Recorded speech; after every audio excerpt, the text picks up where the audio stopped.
And we're back. And we're watching The Omen. That nanny, that first nanny was just a little too handsy, wasn't she? Like, I don't need you all over my kid.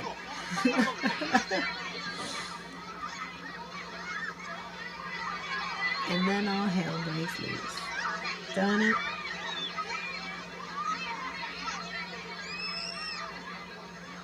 Really peculiar.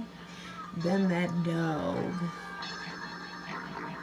What is up with the Rottweilers in this movie? But we'll get to that. We'll get to that.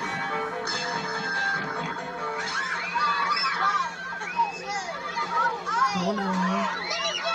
And correction, it's 1976. I had to look it up. The Omen is a 1976 supernatural horror film directed by Richard Donner and written by Dave Seltzer, an international co-production of the United Kingdom and the United States. It stars Gregory Peck, Lee Ramick, David Warner, Harvey Spencer, Stevens, Billy Whitelaw, Patrick Troughton, Martin Benson, and Leo McKern. The film's plot follows Damien Thorne, a young child replaced at birth by his father, unbeknownst to his wife, and after the biological child dies shortly after birth, as a series of mysterious events and violent deaths occur around the family, and Damien enters childhood, they come to learn that he is in fact the Antichrist. There goes that pesky nanny again. Look at me, Damien. It's all for you.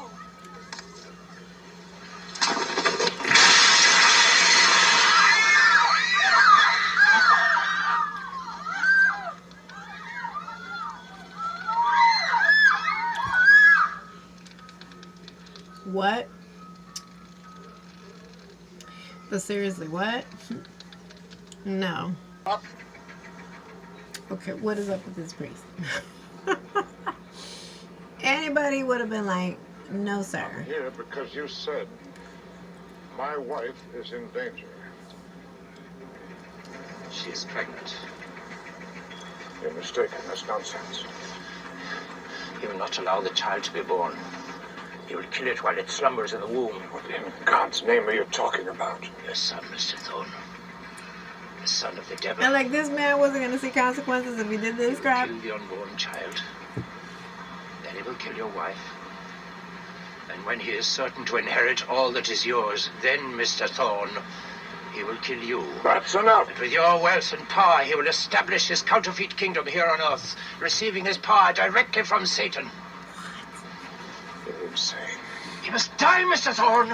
What? You asked for 5 minutes, and you've got 5 minutes. Go to the city of Megiddo.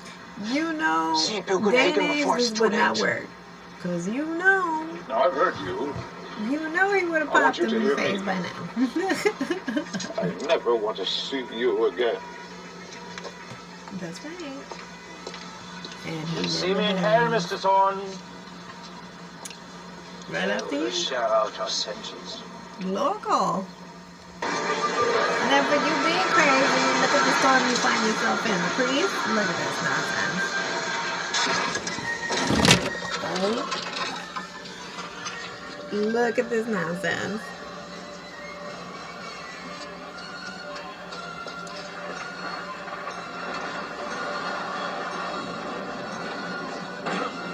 And what kind of northeastern nonsense is this shit?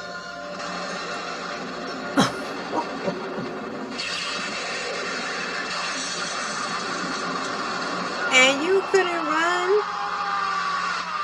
Homie. Homie, you couldn't run? That was plenty of time for you to run. No. No, no, no. No, no, no. Good morning, Daddy. Mrs. Baylock! Yes, Mum? Would you take him out of here, please? Well, he's only playing. Would you just get him out of here, please? Somebody's having a bad PMS day, girl. Didn't you want to have kids though? I can imagine what these kids must have been during this quarantine. Ooh, no. And tell me that it's Nanny's face. I guess she's an actress, and I don't know if she's alive still, but she already had this like, she already looks scary. Look at her face though. She's not even wearing a lot of makeup. That's the new nanny, the new protective weirdo nanny, and then sets him free. And knowing that his mama is on some stairs, on a ladder, and just lets him go at her.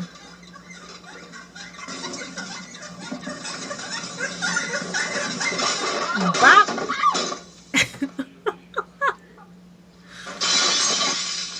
Oh, hell to the no. And do you see him try to save her? Darren! Maybe you shouldn't have been so nasty, lady. No!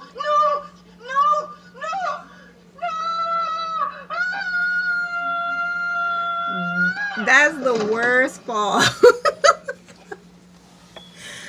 That is the worst fall I think I've ever seen. I get it, the CGI was not there yet, so, but you going, I'm sorry.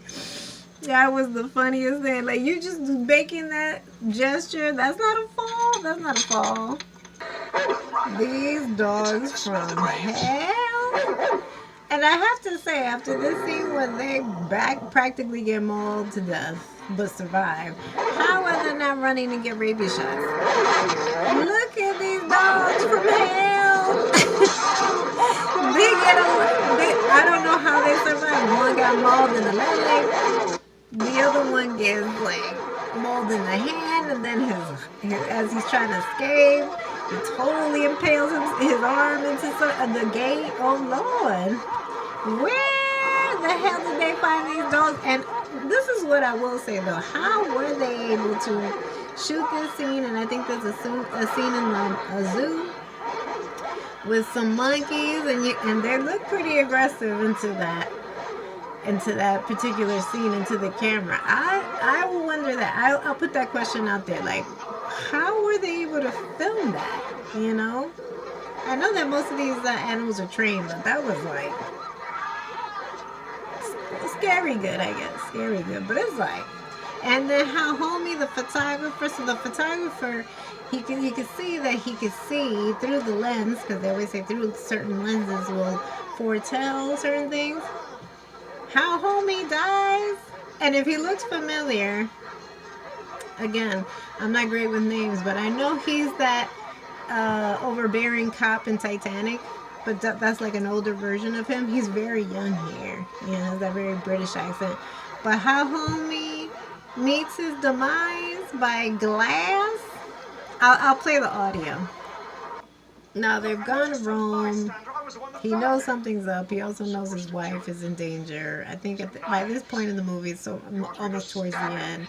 And poor lady was thrown out of a window by that same crazy, kooky nanny. Now he's been given special knives to make sure that Damien doesn't see another day. But then homeboy fetches the knives and then meets his demise. Like, you really, but again, kind of like the other one's like, you see that rod flying your way, wouldn't you run the other way? Look at that. Somebody left their car not in brake with a truck full of glass, sharp glass. You hear this? And pragiti!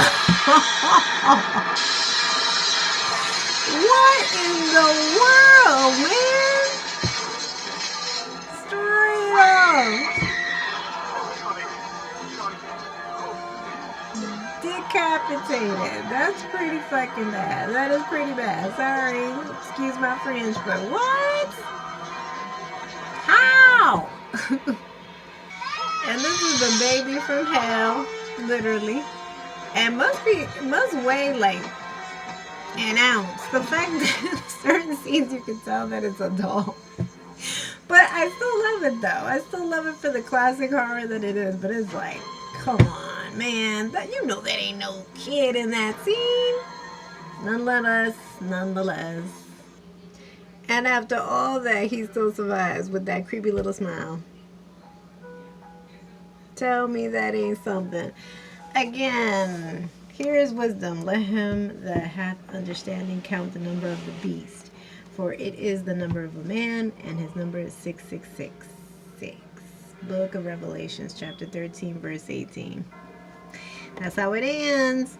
And that is the end for The Omen. I recommend it. Perfect for the Halloween season. Classic horror. Other than the special effects that really weren't there, were non-existent, it's still a good story. And again, like I said, give all the flowers to the classics, because if we didn't have these, we wouldn't have the stories we have today.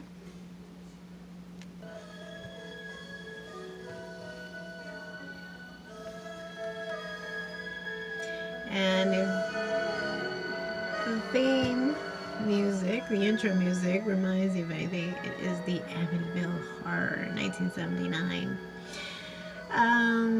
I remember that back in the day, I used to date somebody who was very much into films, and they informed me that this would have been the intro for The Exorcist. They opted out. But can you imagine this eerie intro for The Exorcist? It's just as creepy. Kudos to the composer and whomever came up with them, because I think honestly we have to give the flowers when they're due, especially from cast and crew, but also to the people who make the music. If you didn't have creepy music, you wouldn't have much of a scary movie. Sometimes the music tells the story as well. So just a little bit of trivia for this Halloween season. Briefly, let's get into some background. The Amityville Horror is a 1979 supernatural horror film directed by Stuart Rosenberg and starring James Brolin.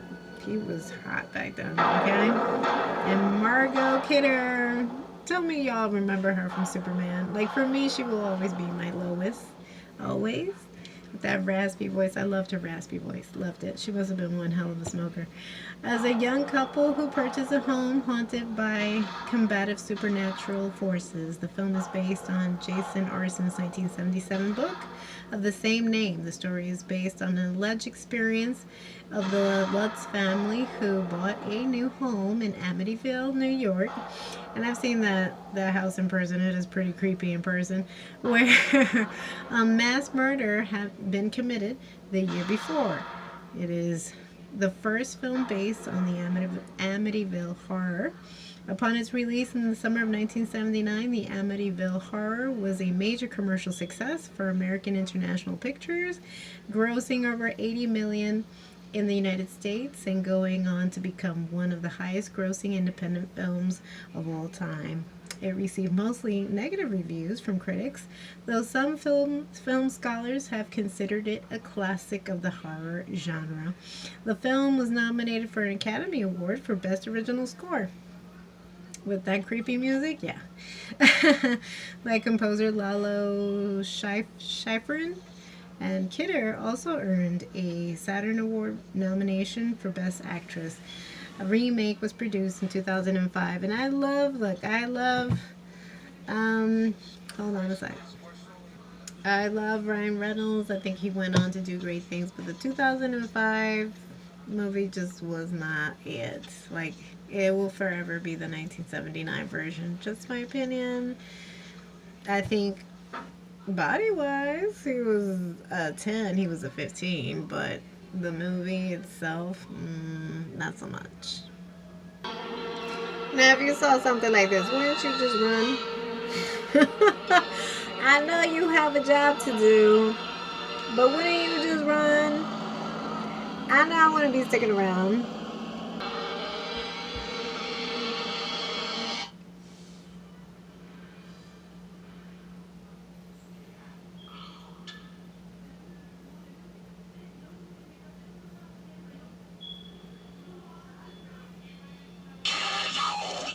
Okay, that would be it. I wouldn't even wait for a second or third. I would just go. It would be the time. It would be time to just go. Pack it up. Pack it up. Pack it up, Padre. Time to go. Sorry. Here's your check. I don't know you. Don't lose my number. Thank you. He was a fine man, fine young man at this time. Well, I guess people have had to deal with this ever Look at since that big Adam old and Eve coif, got kicked out of that the big old garden. poof of hair. Just have to learn to live with it.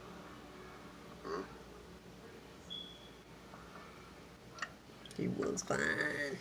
Fine. He was fine. Now, towards the end, they've seen all types of crap in this house. Blood drippings out of nowhere. They're gone. They're like, F this. We're not going to stay here a moment longer. They're all in the car. All they got to do is get out, drive. He goes back for the dog.